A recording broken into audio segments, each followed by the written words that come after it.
देखते हैं एक अगला टॉपिक, एक मजेदार टॉपिक। नाम क्या है? एक्सपेंस। एक्सपेंस सीधा एक लाइन में डेफिनेशन दे। क्या बोला? Cost incurred to generate revenue. जो भी पैसा खर्चा करोगे किस लिए? रेवेन्यू जनरेट करने के लिए। जो भी पैसा खर्च होगा किस लिए? रेवेन्यू जनरेट करने के लिए क्या बोलेंगे? एक्सपेंस बोलेंगे। एक्सपेंस जैसे कि सैलरी, जैसे कि रेंट, जैसे कि इलेक्ट्रिसिटी, जैसे कि वेजेस। ये सारे पैसे क्यों खर्च करते हो? ताकि इनके थ्रू, इनकी हेल्प से आप रेवेन्यू जनरेट कर सको। तो इसको हम बोलते हैं क्या बोलते हैं बेटा? एक्सपेंस बोलते हैं। बात समझ में आ गई? छोटी सी बात। अब एक्सपेंस के दो कैटेगरी ले लेंगे। एक कैटेगरी आपका कहलाएगा आउटस्टैंडिंग एक्सपेंस, दूसरा कैटेगरी कहलाएगा आपका प्रीपेड एक्सपेंस। तो पहला समझते हैं आउटस्टैंडिंग एक्सपेंस क्या होता है। आउटस्टैंडिंग एक्सपेंस सिंगल लाइन खत्म करेंगे। क्या बोला? Amount due but not paid. पैसा ड्यू हो गया बट पे नहीं किया है। जैसे कि फॉर एग्जांपल मैं एक रेंटेड बिल्डिंग पे रहता हूं, रेंटेड बिल्डिंग पे बिजनेस चलाता हूं। अब साल एक महीने का रेंट कितना होगा? 10,000। मान लिया एक महीने का किराया हो गया 10,000, तो साल भर का किराया कितना हो जाएगा? 1,20,000 बरोबर। लेकिन मैंने केवल 80,000 रुपए दिए हैं रेंट के, 8 महीने का बस किराया दिया, तो बचा कितने महीने का? 4 महीने का। अब ये बताओ, क्या ये 4 महीने का किराया ड्यू हो चुका है? बिल्कुल हो चुका है। क्या मैंने पे किया है? बिल्कुल नहीं किया है। तो ऐसे खर्चे जो ड्यू हो गए बट पे नहीं हुए, जो ड्यू हो गए बट पे नहीं हुए, क्या बोलोगे? Outstanding expense. दूसरी कैटेगरी मैंने बोला प्रीपेड एक्सपेंस। प्रीपेड एक्सपेंस का मतलब क्या हुआ? वो खर्चा which is paid but not due. Paid but not due. मान लो मैंने अपने बिल्डिंग का किराया एक साथ 1,50,000 दे डाला, 1,50,000 दे दिया, 1,50,000 मैंने पे कर दिया। अब ध्यान से सोचो, साल भर का किराया एक्चुअल में कितना होना चाहिए? मैं तो अकाउंटिंग साल भर का करता हूं। मैं क्या, सारे बिजनेस साल भर की अकाउंटिंग करते हैं। एक साल का किराया कितना होना चाहिए?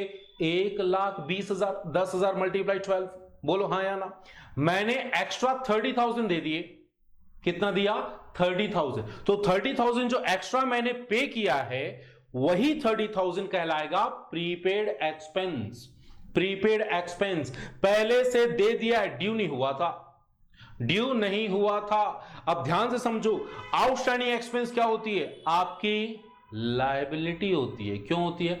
ड्यू हो गया है, पे किए हो क्या? नहीं किए हो, तो ये आउटस्टैंडिंग एक्सपेंस को आप क्या बोलोगे? लायबिलिटी। और प्रीपेड एक्सपेंस आपके एसेट्स बन जाएंगे। सर क्यों? पहले से दे दिया ना। और मैंने एसेट्स के लिए क्या बोला था? वो सारी चीजें जो बाद में मुझे बेनिफिट देंगी, वो सारी चीजें जो बाद में मुझे बेनिफिट देंगी, एसेट्स बोलूंगा। प्रीपेड एक्सपेंस अगले साल का किराया आज दे दिया, अगले साल देने की जरूरत है क्या? अगले साल फिर से 30,000 दूंगा क्या एक्स्ट्रा? बिल्कुल नहीं दूंगा। तो अगले साल मुझे बेनिफिट मिलेगा, अगले साल इसका बेनिफिट मिलेगा। तो ऐसे बेनिफिट मिलने वाली चीजों को मैं बोलता हूं एसेट्स। और कौन सा एसेट्स होगा? करंट एसेट्स, क्योंकि एक साल तक का इसका फायदा मिलेगा, उससे ज्यादा मिल नहीं सकता। क्या यहां तक मेरी बातें समझ में आ गई? बोलिए हाँ या ना। Is that clear? चलिए थोड़ा छोटा टॉपिक और पकड़ते हैं। यहां से आप क्या करना, अपनी कॉपी में नोटिंग कर लेना। एक्चुअली में होता क्या है, मैंने देखा है कॉमर्स के बच्चे जो है ना, बच्चे भी कुछ चीजों में डिफरेंस क्रिएट नहीं कर पाते। प्रॉफिट क्या है, इनकम क्या है, गेन क्या है, ग्रॉस प्रॉफिट क्या है, नेट प्रॉफिट क्या है। ठीक है, तो इन चीजों पे अपन को कंफ्यूज नहीं होना है बेटा, अपने को प्रिसाइज वे पे समझना है each and everything. Is that clear? चलिए उससे पहले थोड़ी सी ना अपनी बेस को क्लियर कर लेते हैं। सबसे पहला आइटम ले लेता हूं मैं यहां पे, रिकरिंग या मैं बोलूं operating activity. Sir operating activity मतलब क्या? वो एक्टिविटी जो आपके बिजनेस के लिए जरूरी है, बिजनेस के लिए जरूरी है, ऐसी एक्टिविटी को मैं बोलूंगा सीधा ऑपरेटिंग एक्टिविटी। जैसे कि सेल करना, परचेज करना, सैलरी देना, वेजेस देना, रेंट पे करना, बिजनेस से रिलेटेड सारी एक्टिविटी क्या कहलाएगी? Operating activity. और दूसरा नॉन ऑपरेटिंग एक्टिविटी, कौन सी एक्टिविटी? वो सारी एक्टिविटीज जो आपके बिजनेस के लिए जरूरी नहीं है, जैसे कि शेयर्स में इन्वेस्टमेंट करना। जरूरी है क्या? गारमेंट का बिजनेस कर रहे हो, मान लो गारमेंट का बिजनेस कर रहे हो, तो शेयर्स में पैसे लगाने जरूरी है या गारमेंट बेचना जरूरी है? गारमेंट बेचना जरूरी है। बात समझ में आ रही? तो ऐसी एक्टिविटी जैसे जमीन खरीद लिया, शेयर में पैसे लगा दिए, ऐसी एक्टिविटी कौन सी कैटेगरी में आ जाएंगे? Non operating activity. क्या मेरी बात समझ में आ गई? चलिए थोड़ा और समझते हैं। Fourth point, direct expenses. Direct expenses वो खर्चे जो तुम्हारे बिजनेस में डायरेक्टली एट्रीब्यूटेबल हैं। इसका मतलब यह हुआ कि जिन खर्चों के बिना आपका बिजनेस आगे नहीं बढ़ पाएगा, चल नहीं पाएगा, वो होने ही चाहिए directly attributable with your business. और वैसे ही इनडायरेक्ट एक्सपेंस, कौन से एक्सपेंस? वो सारे खर्चे जिसके बिना आपको बिजनेस में प्रॉब्लम होगा, बट ऐसा नहीं कि उनके बिना बिजनेस चल नहीं पाएगा। Is that clear? जो डायरेक्टली एट्रीब्यूटेबल नहीं है। बात समझ में आ गई? तो ऐसी चीजों को अपन इनडायरेक्ट एक्सपेंस बोलेंगे, समझेंगे। Is that clear? चलिए अब जो बातें मैं यहां पे बोलूंगा, समझाऊंगा आपको, प्लीज बार बार रिक्वेस्ट कर रहा हूं, उसको अपनी कॉपी में नोट डाउन जरूर करोगे। Is that clear? चलिए मेरे साथ लिखिए। सबसे पहला, सेल की वैल्यू 15,000। दूसरा, इंटरेस्ट आ गया 6,000। डायरेक्ट एक्सपेंसेस आ गए आपके 7,000 के। इनडायरेक्ट एक्सपेंसेस आ गए 3,000 के। और लास्ट में लिखिए बेटा कि आपने एक लैंड बेचा है 1 लाख रुपए में, जिसकी कॉस्ट थी ओनली 70,000। तो ये आपका एक एग्जाम्पल बोलो, एक क्वेश्चन बोलो, यहां से आपको सारी बातें क्लियर होंगी। Is that clear? सबसे पहला मुद्दा, सबसे पहला आइटम, रिसिप्ट। मेरे बच्चे, सिंपल सा, जो भी आपको मिला, जो भी पैसे आपको मिले, गुड्स बेच के, सर्विस दे के, इंटरेस्ट से, जमीन बेच के, कुछ भी पैसा बिजनेस में आया, क्या बोलोगे? रिसिप्ट बोलोगे। अब जरा यहां पे जो मैंने टेबल क्रिएट किया है, इस टेबल में इस एग्जांपल के थ्रू आप कैलकुलेट करने की कोशिश करो कि रिसिप्ट की वैल्यू कितनी होगी। सबसे पहला सेल आएगा, पैसा आया ना, पैसा आया। इंटरेस्ट मिला, वो भी पैसा आया। तो हमने आपने सेल कितना लिखा? 15,000। इंटरेस्ट कितना लिखा? 6,000। और डायरेक्ट एक्सपेंस नहीं, वहां तो पैसा जा रहा है। इनडायरेक्ट एक्सपेंस, पैसा जा रहा है। हाँ, लैंड बेच के आपको 1 लाख रुपए मिले। 15,000, 6,000, 1 लाख, टोटल कितना हुआ? 1,21,000। तो रिसिप्ट की वैल्यू कितनी हो गई? 1,21,000। अब थोड़ा आगे सुनो। रिसिप्ट मेरे पास दो कैटेगरी का होगा, एक होगा रेवेन्यू रिसिप्ट, दूसरा होगा capital receipt. Sir revenue receipt क्या होता है? सीधी बात बेटा, वो रिसिप्ट जो आपके बिजनेस के नॉर्मल कोर्स में रिसीव होते हैं, जिसका बिजनेस कर रहे हो वहां से पैसा आया नॉर्मल कोर्स में, जो रिकरिंग नेचर के होते हैं, उसको हम बोलते हैं रेवेन्यू रिसिप्ट। अब फिर से उस टेबल को चेक करो, उस एग्जांपल को चेक करो। पहला आइटम क्या है? सेल। क्या ये नॉर्मल है, रिकरिंग है? हाँ है, लिखो। दूसरा इंटरेस्ट, क्या ये नॉर्मल है, रिकरिंग है? हाँ है, लिखो। तो और एक्सपेंसेस, वो तो रिसिप्ट है भी नहीं ना। लास्ट वाला लैंड बेचा, क्या वो नॉर्मल है, रिकरिंग है? नहीं है। भाई साहब रोज बेचते हो क्या जमीन? बिल्कुल नहीं, बिल्कुल नहीं बेचते। तो 15,000 plus 6,000, 15 plus 6 comes to 21,000। 21,000 is your revenue receipt. What is capital receipt? Capital receipt non recurring nature के होते हैं। कैसे होते हैं? नॉन रिकरिंग नेचर के, कभी कभार होते हैं, अचानक भयानक होते हैं। बरोबर? तो वहां पे पूरे टेबल को नजर डालो और कौन सा अमाउंट ऐसा नजर आ रहा है जो नॉन रिकरिंग का लग रहा है। वहां पे देखो जरा क्या लिखा है, क्या लिखा है मेरे बच्चे? 1 लाख रुपए की जमीन बेची। 1 लाख रुपए तुम्हारा क्या है? कैपिटल रिसिप्ट है। क्या ये? कैपिटल रिसिप्ट है। Is that clear? Is that clear? चलो देख लो, समझ में ना आए वीडियो को दोबारा रिवाइंड कर लो। Is that clear? चलो मैं थोड़ा सा आगे चलता हूं बेटा। अब मैं बात करूंगा इनकम की। किसकी बात करूंगा? इनकम। ध्यान से सुनना। इनकम क्या होता है भाई? Profit earn during the period. Profit earn during the period. Profit earn during the period from operating activity. समझ में आ गई बात? Profit earn during the period from operating activity. तो भैया यहां पे ऑपरेटिंग एक्टिविटी से पहले तो ये बताओ मिला कितना। फॉर्मूला लिख लो, एक काम करो, revenue minus expense, revenue minus expense क्या कहलाएगा? इनकम कहलाएगा। तो रेवेन्यू कितना है? 21,000। याद करो कैलकुलेट किए थे, कौन सा रेवेन्यू है ये, कौन सा रेवेन्यू नेचर का जो आपने कैलकुलेट किया था ना, 21,000 माइनस खर्चे एक्सपेंसेस। तो एक्सपेंसेस मेरे पास कितने हैं? दो हैं, डायरेक्ट और इनडायरेक्ट। डायरेक्ट एक्सपेंस की वैल्यू कितनी है? 7,000, इनडायरेक्ट की 3,000। तो 21,000 में मुझे माइनस करना है कितना? 10,000। तो 21,000 minus 10,000 comes to 11,000। 11,000 is my income, 11,000 is my income.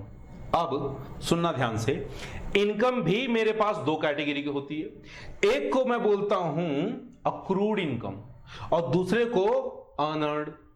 Accrued and unearned. Accrued income क्या होता है? अक्रूड इनकम, इसको ना कई बार आउटस्टैंडिंग इनकम बोलते हैं। बेसिकली बोलना नहीं चाहिए। क्या है एक्चुअल चीज क्या है? Accrued income. अक्रूड इनकम मतलब होता है income earned but not received. Income earned but not received. मान लो मैं बिजनेस नहीं करता, मैं कहीं जॉब करता हूं, ये समझने के लिए बस, ठीक है। मैं कहीं जॉब करता हूं, मेरी सैलरी फिक्स की गई 10,000 पर मंथ। कैलकुलेशन इजी करने के लिए मैं इस एग्जांपल को ले रहे हैं। 10,000 पर मंथ मेरी सैलरी फिक्स की गई, ठीक। बीच में आ गया कोरोना, तो मेरे बॉस ने मुझे 4 महीने की सैलरी नहीं दी, बोला कि बाद में लेना, बाद में लेना। बताइए मेरी इनकम साल भर की कितनी है? 1,20,000 है। 10,000 मल्टीप्लाई 12 comes to 1,20,000.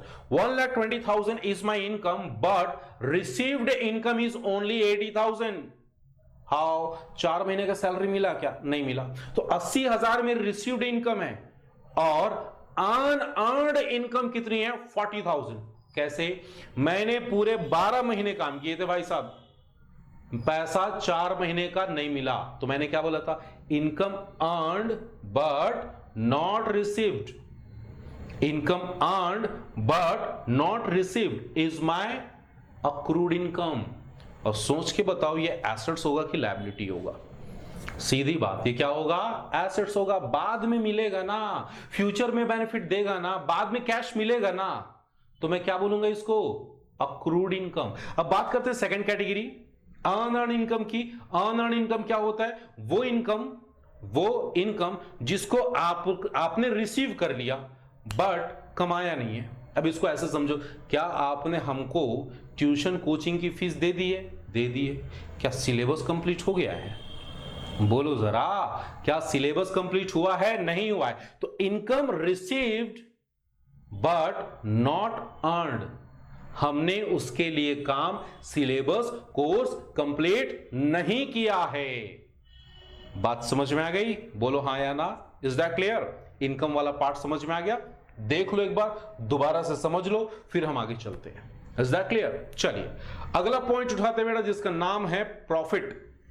प्रॉफिट क्या होता है? Income earned bye operating activity. Income earned bye operating activity during the period.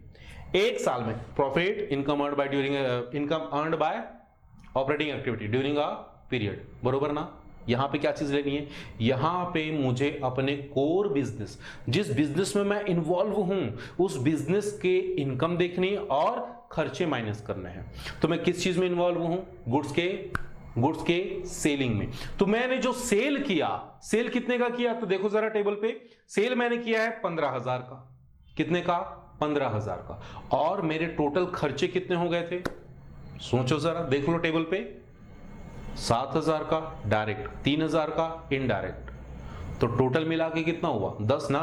15 minus 10 comes to 5,000। 5,000 is my profit. मैं बोल सकता हूं 5,000 मेरा क्या है? प्रॉफिट है। लेकिन बेटा अभी इसके पार्ट करने बाकी है। पार्ट होगा दो, एक होगा ग्रॉस प्रॉफिट, दूसरा होगा नेट प्रॉफिट। तो ग्रॉस प्रॉफिट मतलब क्या हुआ? सीधी बात है, total sale minus direct expenses. Gross profit क्या रिप्रेजेंट करता है? कि ग्रॉस आपने कितना कमाया, कितने पैसे आपने बिजनेस करके कमा लिए, इज कॉल्ड ग्रॉस प्रॉफिट। तो हमने लिया sale minus direct expense. Sale की वैल्यू 15,000, डायरेक्ट एक्सपेंस की वैल्यू 7,000। तो कितना हो गया answer 8000। 8000 is my gross profit. आगे सुनो, अब मैं क्या बोल रहा हूं, नेट प्रॉफिट। नेट प्रॉफिट का सीधा सीधा फॉर्मूला लिखो, net profit gross profit minus indirect expenses. Gross profit अभी निकाला, कितना आया था 8000। इनडायरेक्ट एक्सपेंस की वैल्यू कितनी है, इनडायरेक्ट एक्सपेंस की वैल्यू कितनी है 3000 है। आंसर कितना आएगा 5000 आपका नेट प्रॉफिट होगा। और इसी नेट प्रॉफिट को हमने एक्चुअल प्रॉफिट में कैलकुलेट किया था। और यही रीजन है बेटा कि आप कहीं ना कहीं कंफ्यूज हो जाते हो। बेसिकली बाइफरकेशन देखो, समझो चीजों को। आप कॉमर्स के स्टूडेंट हो, आपसे गलती नहीं होनी चाहिए। Is that clear? एक छोटा सा इससे रिलेटेड पॉइंट बचा हुआ है, नाम क्या है, गेन। गेन क्या होता है? मैंने बोला गेन ऐसी चीज है जो non operating and non recurring income होती है। Non operating and non recurring income क्या बोलेंगे, गेन। आप चेक करो ऊपर में और मुझे बताओ कौन सी चीज ऐसी नजर आ रही जो नॉन ऑपरेटिंग है और नॉन रिकरिंग है। ध्यान से देखो, आपको जाना वहां लास्ट में क्या लिखा है, लास्ट में सेल ऑफ लैंड। कितना में बेचे, 1 लाख में। कितने में बेचे, 1 लाख में। और कितना कमाल, कितने कॉस्ट थी उसकी, 70,000। कितना आंसर आएगा 30,000। अब एक बात बताओ, रोज मकान बेचते हो, रोज जमीन बेचते हो क्या? नहीं। तो क्या ये आपकी रिकरिंग एक्टिविटी है कि नॉन रिकरिंग? Non recurring. और बताओ, आपका बिजनेस जमीन बेचने का है क्या? नहीं है, आप तो नॉर्मली गुड्स का सेल करते हो। तो ऐसी इनकम को आप क्या बोलोगे, नॉन ऑपरेटिंग इनकम। और इसी वजह से इसका नाम रखा हमने गेन। तो बेटा आज के बाद कोई बोले profit, income, net profit, gross profit, revenue, gain, सारी चीजें एक होती है, तो उस बंदे को आप क्या बोलोगे, जोजुआ।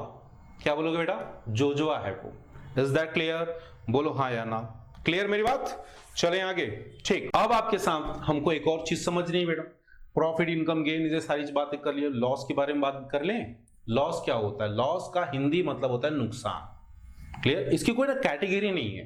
क्लियर? लॉस खुद में एक बहुत बड़ी चीज है और उसमें सारे लॉसेस आते हैं। किसी की डेथ हो गई तो क्या बोलते हो, लॉस हो गया। चोरी हो गया, क्या हो गया, लॉस हो गया। हाँ, प्रॉफिट नहीं हुआ तो क्या हुआ, लॉस हुआ। आग लग गई तो क्या हुआ, लॉस हुआ। तो लॉस जो है वो ब्रॉड सेंस में समझा जाता है। ठीक है, प्रॉफिट या इनकम को आप बाइफरकेट कर सकते हो, लॉस को आप ब्रॉड वे पे ही बोलोगे कि यहां पे लॉस हुआ है। Is that clear? लॉस का डेफिनेशन, मीनिंग, सारी चीजें यहां स्क्रीन पे आपको नजर आ रही है। आराम से पढ़ लीजिए, फिर हम थोड़ा आगे चलते हैं।